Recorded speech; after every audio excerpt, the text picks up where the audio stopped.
The flickering fire cast dancing shadows against the ancient trees, their branches like skeletal fingers reaching into the oppressive darkness of the Oregon wilderness. 3 figures huddled close, the crackle and pop of burning logs the only sound breaking the unsettling silence of the forest. The air, thick with the scent of pine and damp earth, pressed in on them, a primal force that whispered of things unseen. "You guys really want to hear a true campfire horror story?" Maya asked, her voice barely a whisper, yet it cut through the tense atmosphere. She looked at Ben and Chloe, her eyes glinting in the firelight, a mischievous, yet undeniably serious, glint. "Because once you hear this, you can't unhear it. And trust me, it's not one of those urban legends your cousin told you." Ben, ever the skeptic, scoffed, trying to mask the tremor he felt deep in his gut. "Come on, Maya, you're just trying to spook us. We've been camping here for years, nothing ever happens." But his gaze darted into the inky blackness beyond the small circle of light, betraying his bravado. Chloe, usually the calmest of the 3, pulled her knees closer to her chest. "I don't know, Ben, there's something different about this trip. I've had a weird feeling ever since we set up camp, like we're not alone out here." She shivered, despite the warmth of the fire. Maya leaned forward, her expression grave. "Exactly. Because we're not. This isn't just about some rustling in the bushes, or a bear looking for snacks. This is about what lives between the trees, and the places the light never touches." She paused, letting the words hang in the air, allowing the silence to stretch, thick and heavy. The wind, which had been still, suddenly sighed through the treetops, a mournful, drawn-out sound that seemed to echo Chloe's unease. "It started back in '98, Maya began, her voice dropping to a low, hypnotic tone, "with a group of college kids, not much older than us, who decided to spend a summer researching the old logging trails near Mount Hood. They were idealists, full of grand theories about forgotten ecosystems and undiscovered species. They thought they were adventurers. They had no idea they were walking into a nightmare." She described the group: 4 friends, Liam, the charismatic leader; Sarah, the quiet, observant botanist; Mark, the perpetually joking photographer; and Emily, the meticulous cartographer. They were equipped with state-of-the-art gear, overflowing with enthusiasm, and utterly unprepared for the ancient evil that slumbered in those woods. Their first few days were they charted new paths, identified rare flora, and took breathtaking photographs of the untouched wilderness. Mark, in particular, was obsessed with capturing the soul of the forest. He'd spend hours waiting for the perfect light, convinced he could feel the pulse of the ancient trees. Then, things began to change. Small things at first.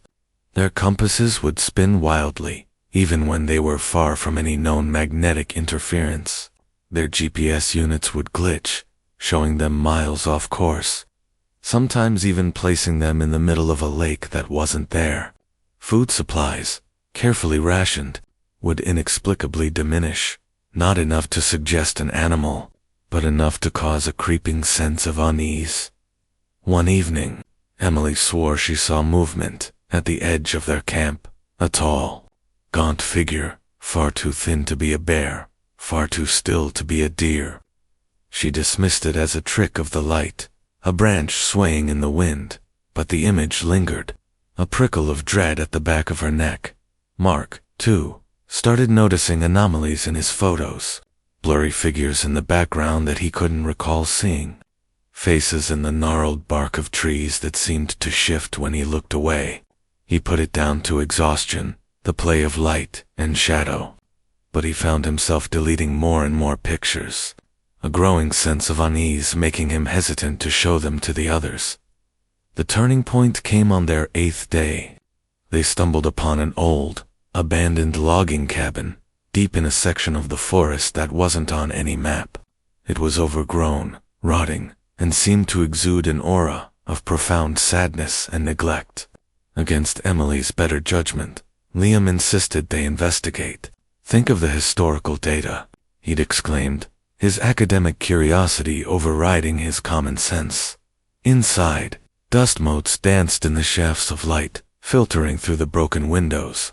Everything was coated in a thick layer of grime, but what truly caught their attention were the markings on the walls. Crude, disturbing symbols, carved into the wood with what looked like a sharp instrument.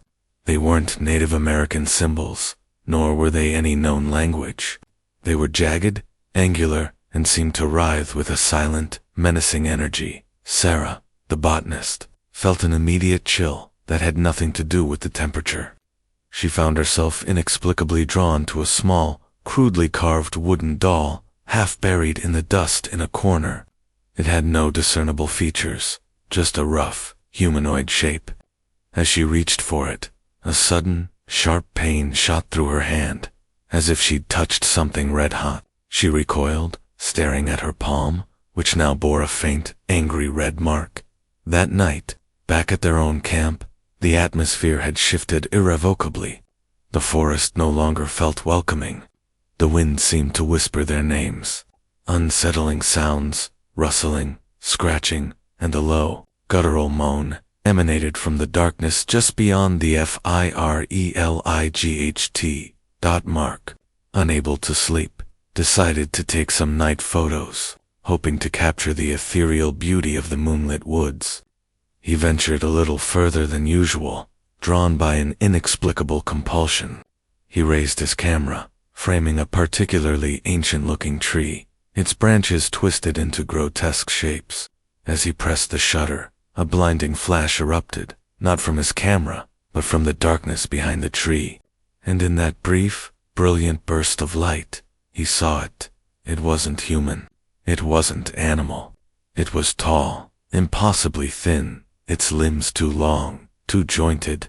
Its skin was the color of damp earth, and its head was elongated, with two enormous black eyes that seemed to absorb all light, all hope. It stood perfectly still, watching him. Mark screamed, a raw, primal sound that tore through the quiet night. He dropped his camera and fled back to camp, his heart hammering against his ribs.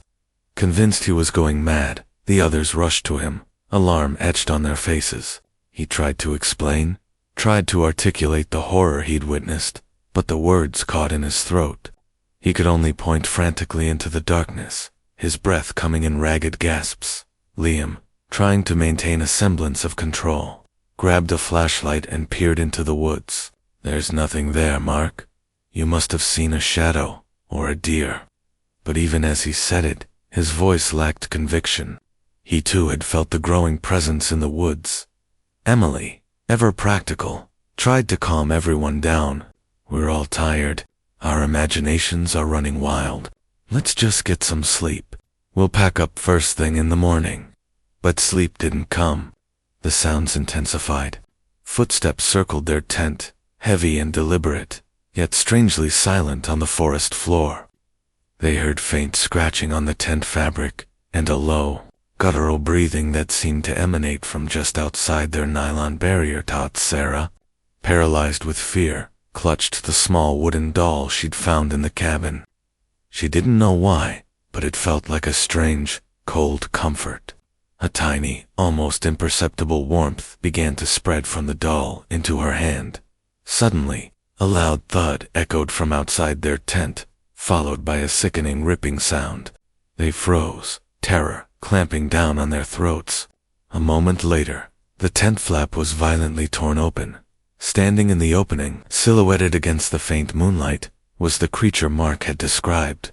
Its eyes, impossibly black and deep, stared directly at them. A low, raspy hiss escaped its elongated mouth, a sound that promised unimaginable pain. Liam, despite his fear, lunged for his hunting knife, a desperate act of defiance. But before he could even raise it, the creature moved with terrifying speed, a blur of dark limbs. It struck Liam, not with claws or teeth, but with a strange, almost gentle touch to his forehead. Liam collapsed, unmoving. His eyes were wide open, but they held a vacant, hollow stare, as if all life, all thought, had been sucked from them. Sarah screamed, a piercing sound that was abruptly cut short as the creature turned its gaze to her. She squeezed the wooden doll tighter, and as she did, the doll began to glow with a faint, pulsing light. The light intensified, casting an eerie greenish hue on the creature. The creature recoiled slightly, a guttural snarl rumbling in its chest. It seemed to be in pain, or perhaps irritation. The light from the doll pulsed brighter, pushing against the darkness the creature embodied. Chloe gasped. The doll. It's doing something. Inspired by a desperate hope, Sarah, trembling, thrust the glowing doll towards the creature. The light erupted, a blinding flash of emerald energy that slammed into the entity. The creature shrieked, a sound of pure agony that scraped against their very souls. It stumbled backward, its form flickering, almost transparent for a moment. With another guttural cry, it turned and melted into the shadows, disappearing as swiftly as it had appeared. Silence descended once more, but this time it was different. It was the silence of shock, of aftermath. The only sound was their own ragged breathing and the distant rustling of leaves. They didn't sleep that night. They didn't even speak much. They just huddled together, watching the fire, waiting for the first hint of dawn. When the sun finally broke through the canopy, painting the forest in shades of gold, they found Liam. He was gone. His body was there, but the essence of him, his consciousness, his soul, it was simply gone. His eyes still held that vacant, hollow stare, and on his forehead, a faint, almost invisible mark, two tiny, almost imperceptible punctures. They packed up in a daze, leaving behind everything they could, desperate to escape. They never spoke of it again, not to anyone, not even to each other in detail. The shared trauma forged an unbreakable, yet unspoken, bond between them. Mark abandoned photography. Emily never went camping again. Sarah kept the wooden doll, hidden away, a constant reminder of the horror she had faced, and perhaps the strange power that had saved them. Maya finished her story, her voice trailing off into the quiet hum of the forest. The fire had dwindled to glowing embers, casting long, wavering shadows. Ben and Chloe were silent, their faces pale in the dim light. The sounds of the night, which had seemed benign an hour ago, now held a sinister edge.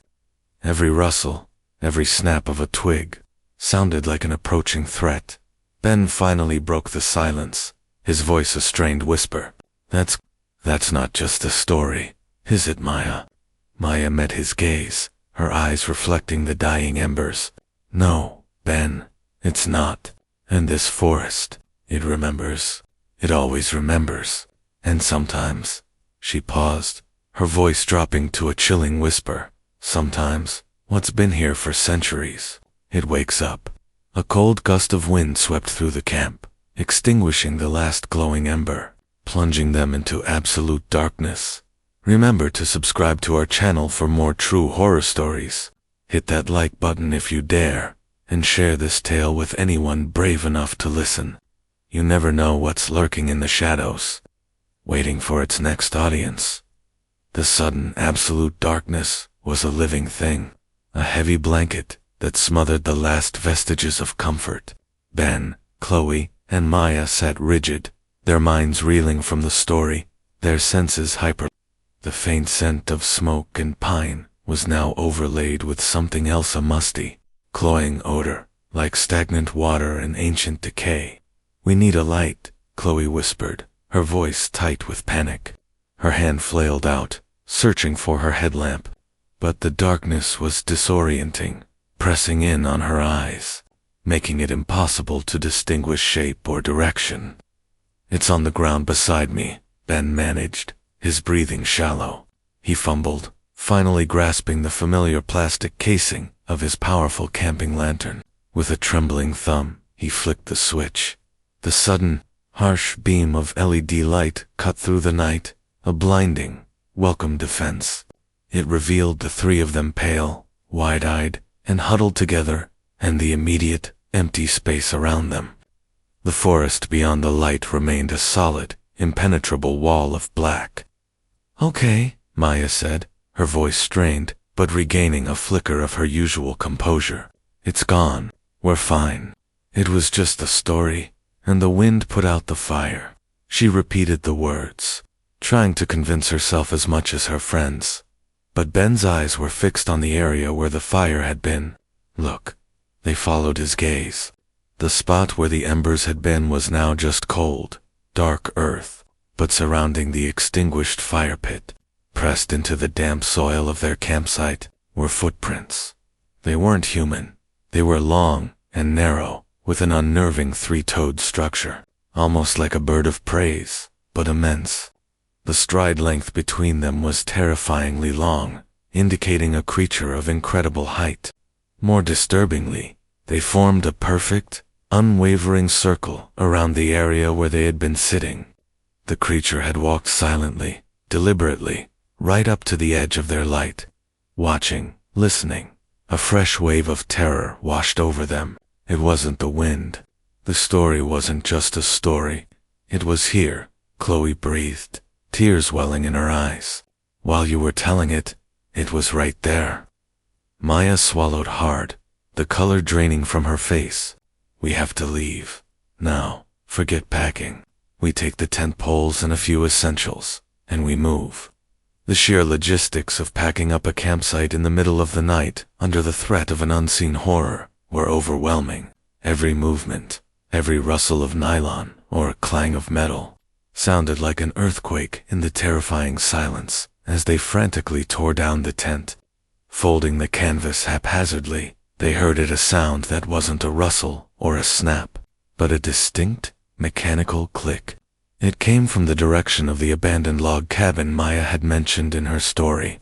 A mile or so deeper into the woods, Ben froze, dropping his headlamp. What was that? Maya grabbed his arm, her grip iron. That was a camera shutter, Ben. A manual one, the kind Mark had. The chilling implications slammed into them. The creature was not just stalking them, it was documenting them, just as Mark had attempted to document the forest years ago, only to become part of the dark entity's own grotesque archive. Chloe suddenly shrieked, pointing with a trembling finger towards the dense, dripping ferns at the periphery of their light. A single faded photograph was pinned to a tree trunk with a small, rusted piece of metal. Ben approached it slowly, the lantern held high. The photo was sepia-toned and old, the edges curled and water-stained. It was a picture of the 4 college students from Maya's story: Liam, Sarah, Mark, and Emily, smiling and cheerful, taken before their expedition.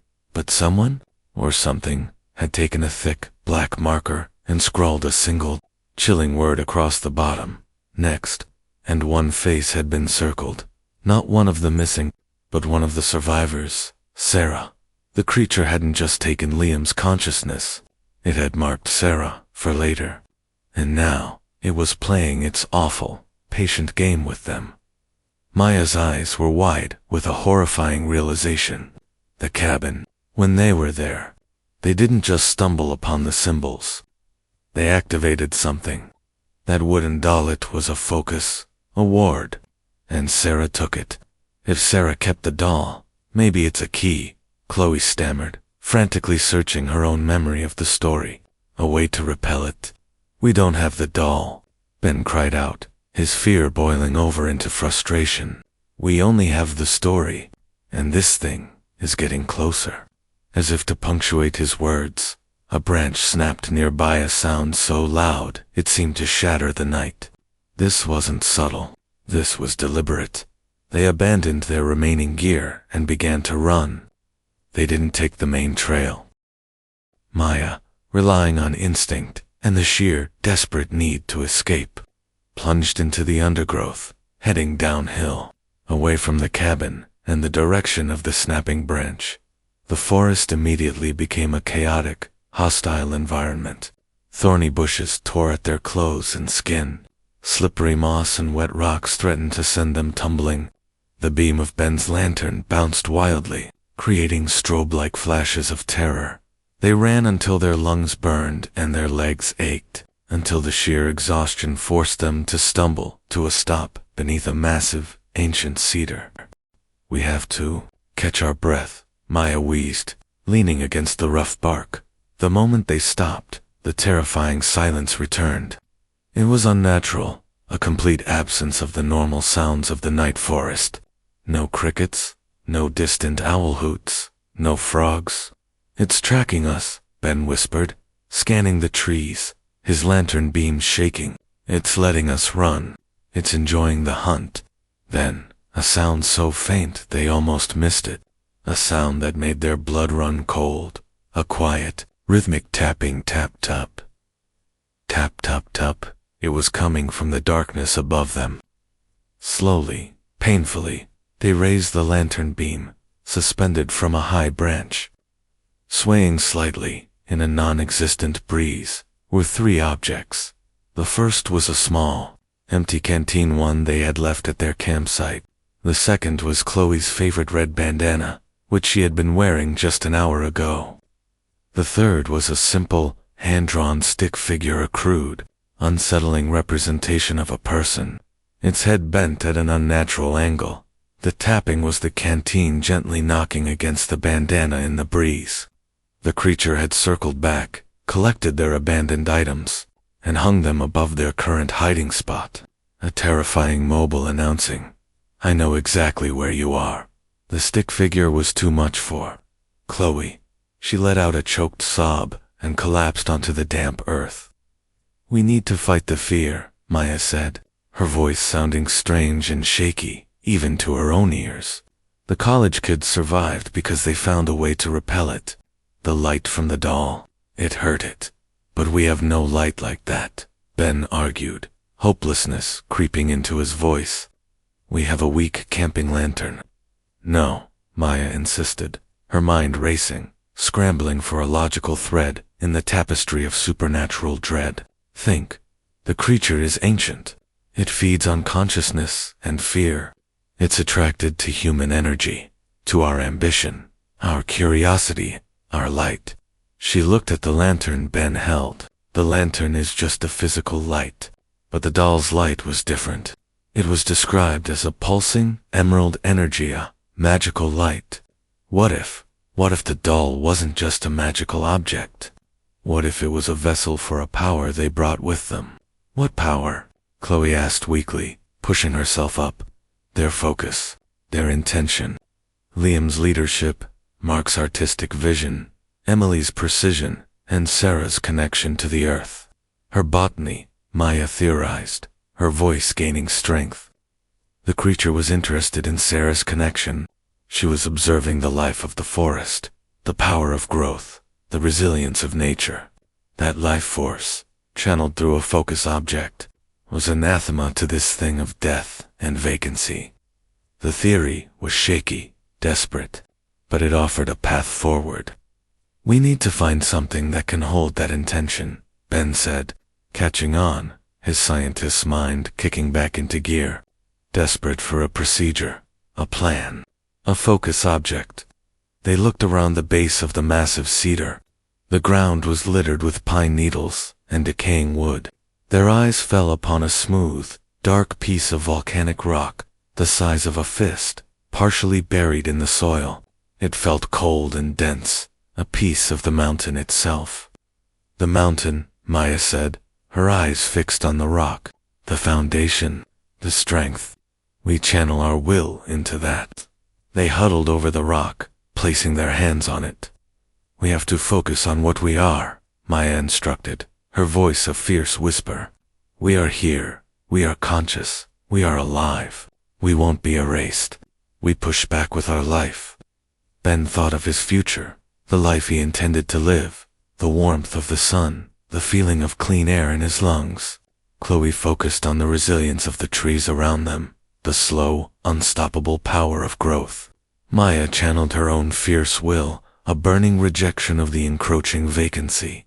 They sat for long, agonizing moments, channeling their mental energy into the cold rock, an act of sheer will against the omnipresent terror. Then, the tapping started again. This time, much closer. Tap dot dot dot dot, tap dot dot dot, tap dot dot. It was no longer the swaying mobile. It was the creature itself, its long, bony finger tapping against the trunk of the cedar tree just a few feet above their heads. The lantern beam, which had been focused on the rock, wavered and dropped as Ben's nerve broke. The light hit the ground, and in that fleeting moment, they all saw it. A shadow, not just a lack of light, but a physical density of darkness loomed on the cedar's bark. It was the outline of the creature, its elongated head and two long limbs, and it was moving down, slowly, deliberately, like a spider descending its thread. Chloe screamed, a sharp, ragged sound. Ben instinctively grabbed a piece of volcanic rock. It felt warm now, vibrating faintly with their desperate, focused energy. He hurled it upward, not at the shadow, but at the sound of the tapping. The rock collided with the creature's hand with a sickening crunch. A shriek of pure, agonizing pain erupted from the darkness, louder, more piercing, and infinitely more terrifying than the one Sarah's doll had evoked. It was a sound of primal violation. The shadow recoiled violently, its outline dissolving and reforming rapidly. It was enraged. The tapping stopped. The creature, wounded and furious, dropped from the tree with a muffled thud. The ground shuddered. They scrambled to their feet, fear overriding exhaustion. They ran blindly, driven only by the creature's howl of pain and rage, which now echoed through the forest. A terrifying promise of retribution. They didn't stop until they burst out of the dense undergrowth and onto a small, dusty logging road, a true, man-made path. The sight of the clear, empty road, the sign of human construction, was like a beacon of sanity. They ran towards the faint, distant sound of a highway. As they finally reached the edge of the true road, they heard it one last time, the click of a camera shutter from the dark tree line behind them. They didn't look back. They flagged down the first car they saw, a sleepy trucker heading south, and tumbled into the cab, not stopping until they were hundreds of miles away from the silent, ancient woods of Oregon. They were safe. Physically, they were intact, but like the college kids before them, they carried a piece of the woods with them, the knowledge that there are places where the rules of the world don't apply, and things that watch from the darkness, waiting for their turn to collect. They never went camping again. They never spoke of the creature to anyone who hadn't been there. They knew that sometimes, the true horror isn't what you see, but the absolute vacancy that watches you back. And somewhere in those woods, a new photograph hangs on a tree. The word next, waiting for the next curious soul to stumble into the silence. Please like this video, subscribe for more true horror accounts, and share this story. Let the world know what lurks in the deep, dark places, and maybe, just maybe, your subscription and share will provide a small, defiant light against the encroaching darkness,